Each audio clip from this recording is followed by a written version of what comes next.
लंबा समय जो सभी ने जुगाड़ करे थे उनका टीवी के माध्यम से यूट्यूब के माध्यम से अन्य सोशल मीडिया के माध्यम से जिला गरियागंज की भर्ती गरियागंज के लोगों आज पहली बार इस भर्ती में लेकर वोट और भाषण हम सुनो जो राज्यसभा में जो चीजें बैठे जहां अपने जल जंगल जमीन से लेकर लोकतांत्रिक व्यवस्था संवैधानिक अधिकार का जो लड़ेगा ऐसे सबसे संजय सिंह जी राज्यसभा संजय देंगे ऐसे तो हमारा आज हम हम सुनने वाला था सम्मानित संदेश और आपका से स्वागत करेंगे हमारे आपकी खास करना परम सम्मानित श्रीमान संजय सिंह जी मंच पे आसीन इस क्षेत्र के विधायक आदरणीय जनक जी, मंच पे आसीन रावत जी जो छत्तीसगढ़ के प्रभारी भी हैं, मंच पे आसीन हमारे क्रांतिकारी साथी जिनको आज पहली बार मुझे सुनने का मौका मिला, भाई अमित बघेल जी को मैं हृदय से बधाई देना चाहता हूं कि शानदार स्पीच के लिए। हमारी बहन जिसने इस इतने बड़े आयोजन में अपनी महत्वपूर्ण भूमिका निभाई, जिला पंचायत की सदस्य लोकेश्वरी देवी जी, राकेश भाई जो हमारे सह प्रभारी हैं, साथियों और दोस्तों, मैं सबसे पहले विश्व आदिवासी दिवस पर आप सबको सर झुका के नमन करता हूं। और जब मैं यहां पे आया तो तमाम नारे लग रहे थे, जल जंगल जमीन को लेके नारे लग रहे थे, तीर कमान और आदिवासी की सारे आदिवासी एक समान के नारे लग रहे थे, जल जंगल के कौन है वासी, आदिवासी आदिवासी नारा सुना है। लेकिन जब हम मूल निवासी की बात करते हैं तो हिंदुस्तान में आदिवासी समाज की जो संख्या है वो 10.5 करोड़ की संख्या है, 10.5 करोड़ की, 10.5 करोड़ की संख्या है। और मैं सूची पढ़ रहा था 1954 से लेकर आज तक आदिवासी समाज के लोग जो जल जंगल जमीन की लड़ाई लड़ रहे, जो जंगलों में रह के वन्य जीव की भी रक्षा कर रहे हैं और अपनी भी रक्षा कर रहे हैं। मैं सूची पढ़ रहा था कि हिंदुस्तान की आजादी के बाद कितने भारत रत्न हुए, तो पता चला 1954 से लेकर अब तक 53 भारत रत्न हुए। फिर मैंने देखा कि क्या एक भी भारत रत्न 10 करोड़ की आबादी वाले आदिवासी समाज के किसी योद्धा को मिला, तो मुझे एक भी नाम नहीं मिला। ये भेदभाव आज तक हो रहा है। मैंने सोचा भगवान बिरसा मुंडा को ही आज भारत रत्न दे देते तो कम से कम पूरा आदिवासी समाज आपको आभार व्यक्त करता। दूसरी सूची में पढ़ रहा था, अमित भाई जहां पे आरक्षण नहीं है, हाई कोर्ट में कोई आरक्षण नहीं, सुप्रीम कोर्ट में कोई आरक्षण नहीं। जब मैं उसकी सूची पढ़ रहा था तो जब से देश का सुप्रीम कोर्ट बना है तब से लेकर आज तक मात्र एक एसटी समाज के, आदिवासी समाज के व्यक्ति सुप्रीम कोर्ट के जज बने हैं। ये भेदभाव क्यों है, ये सवाल हमको तो सरकार से पूछना पड़ेगा। अभी बहुत सारी बातें अमित भाई कह रहे थे और कह रहे थे कि आप मेरी बात को पता नहीं समझ पा रहे हैं कि नहीं समझ पा रहे हैं। समझ इसलिए पा रहा हूं कि मैं अवध के क्षेत्र का रहने वाला हूं और आपकी भाषा हमारी भाषा से काफी हद तक मिलती है। कभी आप अवधि सुनिएगा तो उसका अंदाजा आपको लग जाएगा। बिल्कुल ठीक कहा आपने। समय के मुद्दे अलग होते हैं, लेकिन बाबा साहब ने जो अधिकार दिया संविधान में, तो यह कहा कि एक वोट की गिनती राष्ट्रपति की होगी, एक ही वोट की गिनती प्रधानमंत्री की होगी, एक ही वोट की गिनती कैबिनेट मंत्री की होगी, एक ही वोट की गिनती मुख्यमंत्री की होगी, एक ही वोट की गिनती सांसद की होगी, एक ही वोट की गिनती विधायक की होगी, एक ही वोट की गिनती दलित समाज से अनुसूचित जाति के व्यक्ति की होगी, और एक ही व्यक्ति की गिनती होगी एसटी समाज के व्यक्ति की, अनुसूचित जनजाति के व्यक्ति। किसी का 2 वोट गिना जाता है क्या भाई? 2 वोट गिना जाता है क्या? वोट के मामले में हम सब लोग बराबर हैं। यानी प्रधानमंत्री अगर नरेंद्र मोदी जी बने तो जितना वोट एक विधायक, सांसद और तथाकथित ऊंची जाति के लोगों का है, उतना ही वोट आदिवासी समाज के व्यक्तियों का है, उतनी ही ताकत उनके प्रधानमंत्री बनने के पीछे लगी है। लेकिन जब बाबा साहब ने देश का संविधान लिखा, और बाबा साहब हमेशा इस बात को बोलते थे कि शिक्षा शेरनी का वो दूध है, शिक्षा शेरनी का वो दूध है जो जितना पिएगा उतना दहाड़ेगा। आज शिक्षित भारत बनाने की जरूरत है। क्या हो रहा है हमारे स्कूलों के साथ?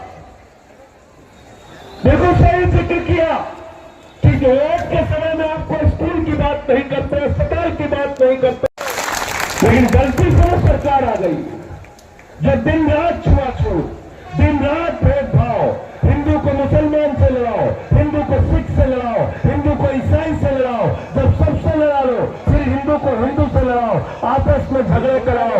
इसीलिए मैंने भाजपाइयों का नाम बदल के भारतीय झगड़ा पार्टी कर दिया। दिन रात झगड़ा कराना है, इनको सिर्फ झगड़ा कराना है, झगड़ा कराना है।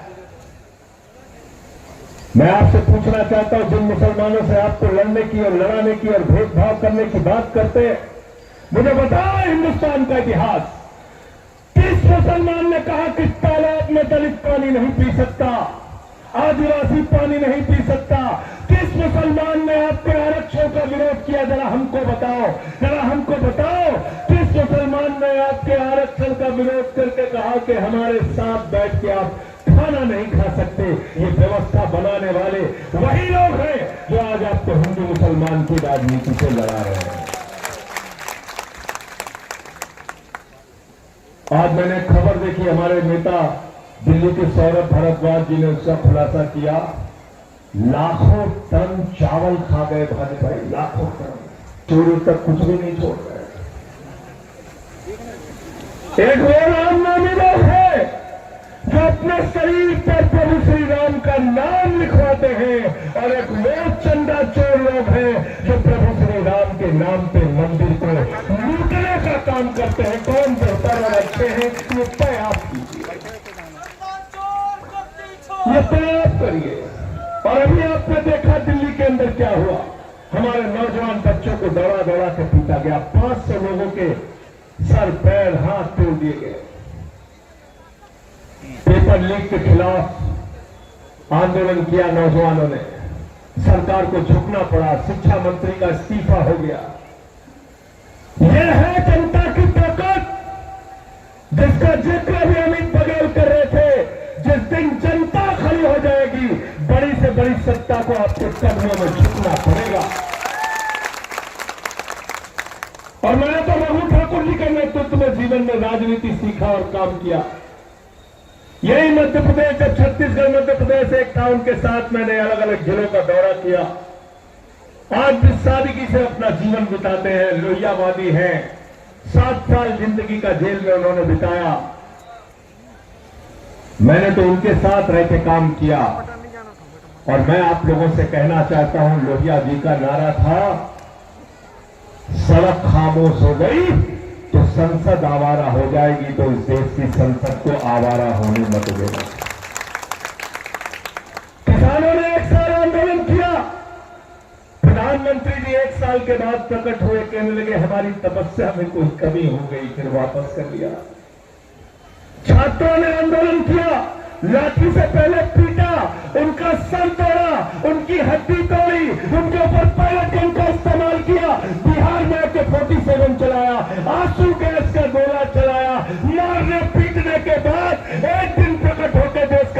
प्रधानमंत्री कहता है हमने तुमको माफ कर दिया। वाह रे प्रधानमंत्री जी, हमी को मारा, हमी को माफ कर दिया, हमें हमारा ही सर तोड़ा, हमी को माफ कर दिया, हमारी ही हड्डी तोड़ी, हमी को माफ कर दिया, हमारे ऊपर ही AK-47 और पायलट गन चलाया और हमी को माफ कर दिया। आप तो बड़े महान हैं, बहुत महान है आप क्या कर रहे हैं? आप पूरा देश अपने सिर्फ एक दोस्त के नाम पे नीलाम करते जा रहे हैं। छत्तीसगढ़ का कोयला अडानी का, गैस अडानी की, बिजली अडानी की, रेल अडानी की, सेल अडानी का, एयरपोर्ट अडानी का, सीपोर्ट अडानी का, आकाश अडानी का, पाताल अडानी का। मैंने सदन के अंदर एक दिन मोदी जी से पूछा, मैंने कहा मोदी जी आप इंडिया के प्रधानमंत्री हो कि अडानी के प्रधानमंत्री हो? इतना तो बता दो कहां के प्रधानमंत्री हो। सारी नीतियां आप उनके लिए बनाते हैं। उत्तर प्रदेश में, बिहार में, आपको पता है हमारे प्रधानमंत्री जी ने एक दिन आह्वान किया, एक पेड़ मां के नाम। हमारी माताएं बहनें भी घर से निकली, उन्होंने कहा पेड़ लगाना है मां के नाम। लोकेश्वरी बहन ने भी लगाया, सबने लगाया, सब भावुक हो गए, कहने लगे प्रधानमंत्री कितना अच्छा आदमी है, एक पेड़ मां के नाम लगाने की बात कह रहा है। दूसरे दिन प्रधानमंत्री ने बिहार में कहा एक पेड़ मां के नाम, 10 लाख पेड़ अडानी के नाम। 10 लाख पेड़ और हजारों एकड़ जमीन 1 रुपए में अडानी को दे दी बिहार में, 1 रुपए में। और आप क्या सरगुजा में क्या कर रहे हैं? हसदेव में 4.5 लाख पेड़, कितने? सारे मुकेश जी कह रहे थे कि वो क्षेत्र जो है उसको छत्तीसगढ़ का फेफड़ा कहा जाता है। जो लोग आपका फेफड़ा निकाल रहे हैं उनको सत्ता से निकाल दो, यही कहना चाहता हूं आपसे। 4.5 लाख पेड़ काट रहे हैं, 4.5 लाख पेड़। कोयला देना चाहते हो अडानी को, बिजली देना चाहते हो अडानी को, सब कुछ आप उन्हीं को सौंप देना चाहते हो। ये किस प्रकार की नीति है आपकी? कम से कम छत्तीसगढ़ के लोगों को इंसान तो समझो, कम से कम आदिवासी समाज के लोगों के दुख दर्द को तो समझो। पेशा कानून में, देश के संविधान में हमको अधिकार दिया है, आदिवासी समाज के लोग जहां पर होंगे बिना ग्राम पंचायत की सहमति के 1 इंच जमीन कोई सरकार नहीं ले सकती, 1 इंच जमीन। आप हजारों एकड़ जमीन कब्जा करते जा रहे हैं, हर जिले में कब्जा करते जा रहे हैं। तो आप चुनाव में वोट किसको देंगे वो आपका फैसला है, मैं उसके बारे में नहीं कहना चाहता। लेकिन जमीन की, जंगल की, जल की लड़ाई में जब भी आप अपने इस भाई को याद करेंगे, मैं आपके साथ कंधे से कंधा मिलाकर रहूंगा, ये यकीन दिलाना चाहता हूं। सड़क पर भी रहूंगा और सदन में भी रहूंगा। और सदन में मुझे बताने की जरूरत नहीं है कि मैं इनसे कैसे बात करता हूं। धमका के हमसे बात नहीं कर सकते, डराने धमकाने का काम। अभी आप देखो ये ईडी छोड़ दिया, सीबीआई छोड़ दिया, सबको। पेपर लीक हो रहा है, पेपर लीक के खिलाफ कानून लेके आए। मैंने सदन में कहा, मैंने कहा भाई हत्या कोई आदमी करता है तो अपराधी होता है, तो आप उसके लिए सख्त कानून बनाते हैं। बलात्कार कोई करता है वो अपराधी होता है, बलात्कारी होता है, उसके खिलाफ आप सख्त कानून बनाते हैं। चोरी डकैती कोई करता है तो वो अपराधी होता है, उसके खिलाफ आप सख्त कानून बनाते हैं। ये पेपर कौन कराता है? भैया पेपर बोले हम कराते हैं, तो हमने कहा फिर कानून क्यों? इसका मतलब तुम कह रहे हो कि पेपर लीक तो होगा लेकिन कानून हम बना दे रहे हैं।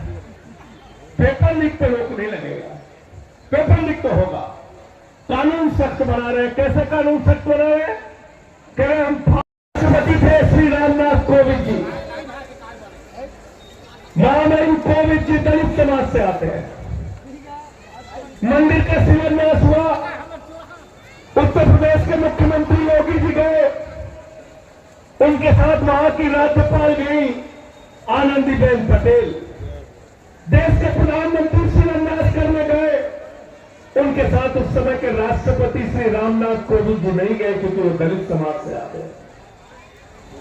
उनके साथ गए मोहन भागवत जी। किस राज्य के राज्यपाल है मोहन भागवत? जरा हमको बताओ, आके समझाओ। मंदिर का उद्घाटन हुआ, मंदिर के उद्घाटन में योगी जी गए, उनके साथ आनंदीबेन पटेल गए, देश के प्रधानमंत्री गए, लेकिन उनके साथ आदिवासी समाज से आने वाली हमारी राष्ट्रपति महामहिम श्रीमती द्रौपदी मुर्मू जी नहीं गई। इस तरह से अपमान करते हैं लोग। इसलिए मैं आपसे कहना चाहता हूं, अपने स्वाभिमान के लिए, अपने सम्मान के लिए, और कांशीराम जी ने तो नारा दिया था, जिसकी जितनी संख्या भारी उसकी उतनी, जिसकी जितनी संख्या भारी उसकी उतनी भारी। 10.5 करोड़ हो हिंदुस्तान में आदिवासी समाज के लोग।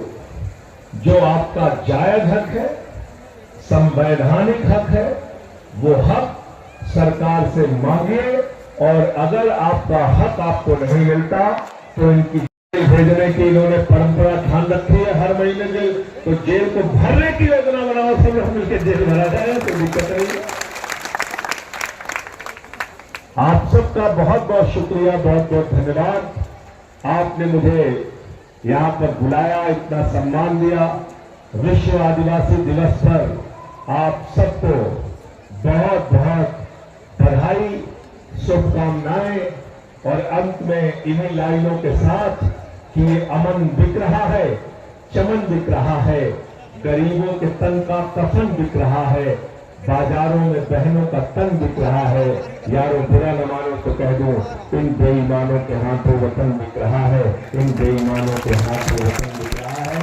इस वतन का, इस मिट्टी का, इस जल का, इस जंगल का, इस जमीन का सौदा करने वाले लोगों से हमें मिल के लड़ना है। बहुत बहुत शुक्रिया, बहुत बहुत धन्यवाद। इनकलाब जिंदाबाद। बहुत बहुत धन्यवाद। सम्माननीय महोदय जी, किशनदेव लोकतंत्र की सबसे बड़े उपसदन ऐसे शख्सियत सम्मानित संजय सिंह जी, छत्तीसगढ़ उत्तराखंड की ओर से सम्माननीय महोदय जी को आदिवासी तरफ निमंत्रण प्रदान करेंगे। सम्माननीय हमारे प्रेसिडेंट फिर से अध्यक्ष विधु प्रधान जी, महिला अध्यक्ष योगेश्वरी नेतान जी, सम्मानित संजय जी का निमंत्रण की ग्रहण करेंगे। इस क्रम में छत्तीसगढ़ के दफा और छत्तीसगढ़ को अस्मिता छत्तीसगढ़ महातारी के लड़ैया अमित बघेल जी को, हमारे कर्मचारी प्रभाग अनुसूचित जाति सेवा संघ ठाकुर, भाग सिंह सहवाल और तमाम हमारे कर्मचारी संघ सम्माननीय अमित बघेल जी का निमंत्रण से भेंट करेंगे। इस क्रम में मुकेश अहलावत जी, विधायक नई दिल्ली।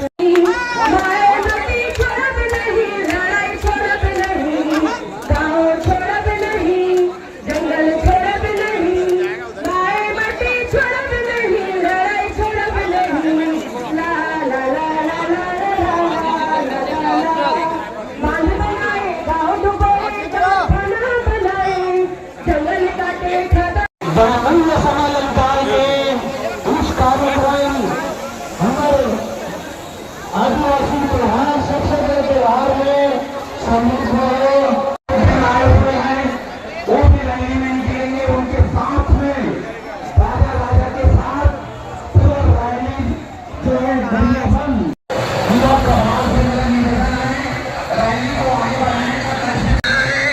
और आज सभी से मेरा निवेदन है